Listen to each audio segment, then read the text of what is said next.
There we are. We're We live? are live. All right. Awesome sauce. Okay. Hello, hello. Yep. All right. So good. So we're on. Awesome. All right, good. So you made it to Talk Thursdays. It's really exciting because today there was something in particular that I was reading. I'm reading this book and I'm in a investment group, right? I do. Yes. Okay. And so in this investment group, we've got like books that we read. And so the book that we're reading right now is Tony Robbins' Money Master the Game. Are you Okay. familiar with this book? I know Tony Robbins, but no, not the book. Okay, so we know Tony Robbins is like all about, well, he doesn't like to call himself a life coach, but he's a performance coach, right? And so, and one of the things that like I really resonate with that guy on is that he tries to get people to their like peak performance, right? But in this book, it's specifically talking about like investment vehicles or whatever. So anyway, so there's a quote that I was reading, and it like hit me in the like in my soul, and so I wanted to share with you and just kind of get your opinion, like what you think about it, right? And let's just talk about it, and because I think it's something that's relevant to all aspects of life, right? So even though it came from this book that really has a heavy finance focus, that it can be applicable to other areas of life, including health, wellness, including, behavior change and positive habit development and all that stuff. So here's what it said. And I actually wrote this in my investment group thing. So I was like, I shared it with everybody today. And now I'm sharing it with you, right? So everybody I cared about, I shared this with. So it says, everybody has a fear of failure. And I'm reading this, which is why I'm like Yeah. kind of off camera, but everybody has a fear of failure at some level. At times, we've all been fearful that perhaps we are not enough. Even when we know what to do, our fear can keep us from executing our plans. As a result, rather than face our natural fears, what do? We come up with stories about why we're not where we want to be. And so then he goes on later to say something that I thought was really interesting. And he talks about talent and skill that normally the stories that we talk about have something to do with like, I'm not capable of this because I don't have the talent or I don't have the skill. And so to that, he says, talent and skill are two key elements to success, attainable by anyone who is truly committed. You can get the skill if you can get beyond the mental limits of how hard, difficult, or impossible it may be to master something. Yeah. Okay. And I agree with that. Yeah, so I just wanted to talk on that prompt because, we were talking about fear, and last week we were talking about fear in a different kind of way. We're talking about anxieties and Yeah. kind of the fear of, different kind of fears and anxieties that relate to why somebody might not start their fitness journey in a gym setting. Right. We were Yes. talking about all those different things. Yes. And for me, I asked myself a couple of different questions. And yes, again, this was coming out of I was in the mindset of like finance, right? But really, let's broaden the questions that I was asking myself is really like, what fears do I have when it comes to my goals, right? What fears do I have? And the second part of that, which really stands out to me, is the part where he says that talent and skill are elements to success attainable by anyone who is committed. So then the second question that I ask myself is, am I truly committed, Right. right? And consistent enough to develop the skills necessary to get me to reach my goals? And how much of Like, that fear of failure that keeps mm-hmm. you from trying to do that? Right. Yeah, absolutely. I mean, I feel like we all have our insecurities, right? We all have the things that hold us back. But the other thing is that like we tell ourselves stories, right? We make up these elaborate stories about why we can't do what we're doing, what we want to be doing, what we know we should be doing. You know, I'm too busy at work. I'm too, I got too much going on. I got too much family constraints. I got too much of this. I don't have enough money. You know, we make up all these stories, and some of them are really easy for us to slip into, right? Because we just don't work that hard to figure out, like, is this a true story, or is this a story that I'm giving myself for comfort so I don't feel inadequate, you know? But the saving grace, I think, from what Tony Robbins said here, which is why I'm like, I think this is why this like really got me, is because he doesn't say like, okay, you know, your stories are BS, right? Like, he doesn't say your stories are BS, although he probably would. You know, I don't want to He's thinking that, but he didn't I'm say sure, it. but he would. But I think that I listened to this guy enough that I think he would be the one to say like that's bullshit. But on the other hand, what he does say that's really encouraging is that you can develop a skill, you can develop the knowledge, the skill, the commitment to get you to where you want to be. Right. And the thing is, most people, they don't develop that out of fear. Mm-hmm. Right? Do you think most people don't try to develop that commitment because they're afraid? I think that it goes into like what feels comfortable. You know, I think it's, you know, we're talking about like these limited beliefs of like, I've been doing this way all my life. Yep. And I don't want to change, right? Like there's something uncomfortable, there's something painful that happens when somebody has to say, hey, I'm 400 pounds, I'm 300 pounds, and I need to lose like 200 pounds, right?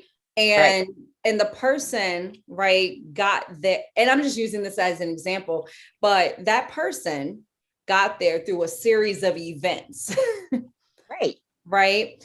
But in order to say like, hey, I have to do something different to change this around, that's uncomfortable. Like for a lot of people, it's extremely uncomfortable, especially when folks start to identify themselves with their behaviors, right? Like you see what I'm saying? Like I am behaviors. Yes. Right. Yeah. Let's say I am a morning person, right? I'm just saying, or I am an evening person. I am a sweets lover. Yes. I like they identify, right? True identity here, but you know what I mean? Like they begin to identify themselves. So if you take that away from them, it's almost like you're taking away a part of their identity. Right. I think about this sometimes with like celebrities who their entire brand, or people where their entire brand is around them being overweight or them being like, you know, one kind of way or another kind of way. If they start shifting away from that, sorry, something's like itching in my ear. Doing weird stuff. What's going on? something's itching my ear, so I keep doing this. But it's like, if you think about it, the moment that they want to shift something, it's like you've taken something away from their identity. Yes. And we see that with celebrities, right? When like celebrities who are really heavy, when they lose the weight, people start to criticize them for that. Yes. Right. But when they're just doing maybe something for their health or, you know, or for whatever, you know, they lost the weight. We should be, as long as they did it in the right way and for the right reasons, we should be celebrating them. Absolutely. But instead, you've got folks who are like, oh, you lost all that weight, so this takes away from your brand, right? There's so many different reasons why people just hold on to it. Or they might have a partner who loves them and all the curves, right? And as soon as they start to say, hey, I want to make some changes in my life, now that part of their identity and that relationship is also being threatened. Like there's so many layers to it. Many layers. Absolutely. I agree. I think it's fear, but I think it's fear in the sense of incredible discomfort, fear of losing who they are. You know, nobody likes to be uncomfortable. So people tend to stay. We talked about this today. People tend to stay where they are because it's their comfort level. Right. Not always the best place to be, but that's where they are. Mm-hmm. Yeah. Yeah. I mean, and and so that's the thing, like, is there like, does this whole weight? It might be true. It might be true, right? That I'm just gonna look at this again. I'm just gonna like just a couple, because I know you don't have it out, so I just I want don't. to yeah, say it again. It's the fear of failure, right? Okay. The fear of failure. And rather than facing those fears, we come up with stories, right? So that's the first part of what he says, fear of failure. And like I said, and I think that it's a fear of many things, but let's just talk about fear of failure, right? Um, and we can continue to we can use weight loss, or we can use muscle gain, or or we can use stop to eat the sweets, or starting It could to be anything. It could be anything, right? Whatever literally. people set themselves up to do, they're afraid to fail. Could be anything. Mm-hmm. But it also works the other way too, where people are afraid to succeed. That's true. Right? Right. It's like, That's because true. we're saying, like, you're afraid to fail because you feel like, people are going to be judging you for that. You're Yep. afraid to succeed because you don't know what happens after that. You've never done this before. And so it's brand new Exactly. territory. Yep. Unknown. We're going into the unknown. So you're Unknown, right. unknown. Exactly. Like, how do we move beyond that, face our fear, be strong enough to face our fear, and do that in a way where we can feel good about it. And that's hard because you're looking at it. That's tough. That's tough. I mean, for like somebody like you or me who've been involved in this for a long time, we can say, well, just go for it. But it's not that easy. It's not. It's not. You Like, can't say do it. It's not that easy. like, I've been training in like all these martial arts and stuff, and Yep. right. But I tell you, I'm like always sore Oh, every yeah. other week. Every other week, it feels like I hurt myself. I didn't really hurt myself every other week, but it feels that way. I'm just like that sore. It's really easy for me to be like, there's some pain. This is uncomfortable. I don't know what I'm doing. In jiu-jitsu, oh my God, in Brazilian jiu-jitsu, I feel like I'm crazy every single time. Like, what are we doing? And she says, oh, you got to do this and then this. And I'm thinking, like, how many different things do I have to memorize to do? And I have to do all this without like being choked out, Yeah. So it's just, it's crazy, but it's really easy for somebody in that situation to be like, oh, screw this. I'm going to do something else instead. It's harder to do the hard thing and be fearful of, all these things. Today, I was afraid I was going to fart in this girl's face, if I'm being honest. You know They what? have me in this weird position and my butt is like on this girl's face. And I'm thinking like, I'm like terrified. I'm like, don't fart, don't fart. Okay, that's funny. Yeah, it's true though. It's true. It's so true. But you know what? But I mean, we're joking about it, but everybody has something that they're fearful of. And getting past that comfort level is hard. It's hard. You see people all the time that like have these, oh, like I did this and I did that. I took down this person in jujitsu and Yeah. but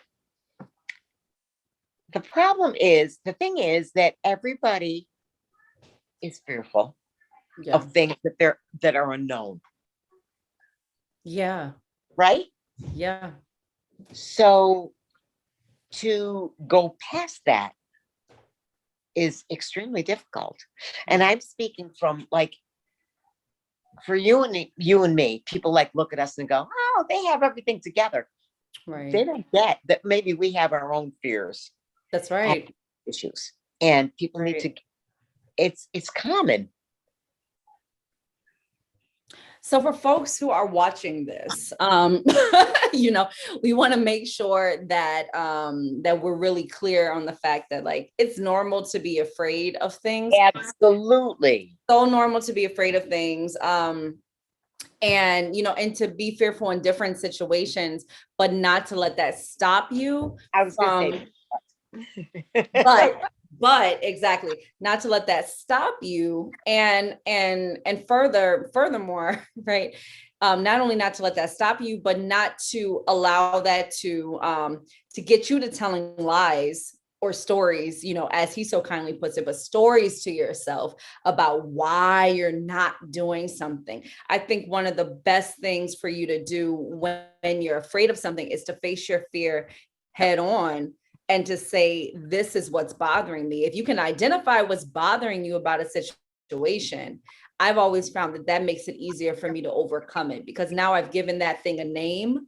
you know, I've given it a name. I can say, I refuse to let this win over me. And if I choose to move forward with this, it's my choice, but I'm not going to tell myself stories about why I can or cannot do something. If I want to do it, I will do it, even if it takes me a little bit longer to get over it.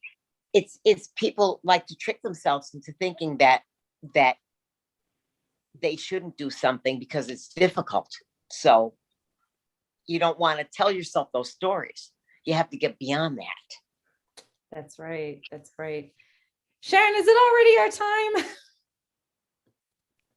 It's sure more than that time. Oh, we can't stick to 15 minutes. It's okay. It's like 25. Yeah, Aw, 5, 30. okay. Well, wasn't that a good prompt though? I just had to share that. The prompt, the from Money Masters the Game. And you know what? Honestly, I really do like that one because I mean, I think about that even for myself. It's really easy to just say, make excuses. I can't, it's too hard. It's too, way too easy to make excuses. Yeah. Way too easy. Yeah. You're more comfortable there. It's the status quo. Why change that? Level. Yeah. Why change that? There has to be an aggregator to why you need to change the thing that you're doing. If you're constantly there, you're going to feel like, yeah, this feels good. This feels natural, until the doctor says, hey, if you don't change your life, you're going to die an early death, or, until you say like, oh, there's a problem that I can't walk up the flight of stairs without getting winded, or I can't pick up my grandchild. Natural is not always good. Natural is not always good. Sometimes you got to get beyond that comfort zone. That's right. I love that. I think that's a good place to end here. Natural is not always good. It is not. You have to grow outside of natural. That's food for thought. I'm gonna have to think about that too when we get think about it. You always learning stuff from you. That's why I love you. Always learning. Right? Mm-hmm. It's on your own space. You don't, doing something every day. When you challenge yourself to go beyond what's natural, is when you really grow. Absolutely. I think you're right. I think you know what you're talking about. You might know what you're talking about, Sharon. Well, I'll try. All right. Well, let's wrap it up here. Always listen. This is always a good. It's supposed to be a power 15, but power 25, power 30. Like who cares? Power 35. Power 35. Who cares? You know what I mean? It's good stuff. It's really good stuff. So I hope that folks, are really listening to this, apply it to their own lives. I'm definitely, like I said, I'm going to be thinking about that last thing that you said, because that really, I think, is something I'm going to be considering. Like natural is not always better, Mm-hmm. And I'm going to be thinking about what you said. Which part? The whole thing. The whole thing. The whole thing. Because I mean, what you bring to the table is stuff that I don't think about all the time. So it's good. All right. Well, Sharon, thank you. It's always good to see your face. Always good to have these conversations. So see you on the next one. Talk soon. Bye.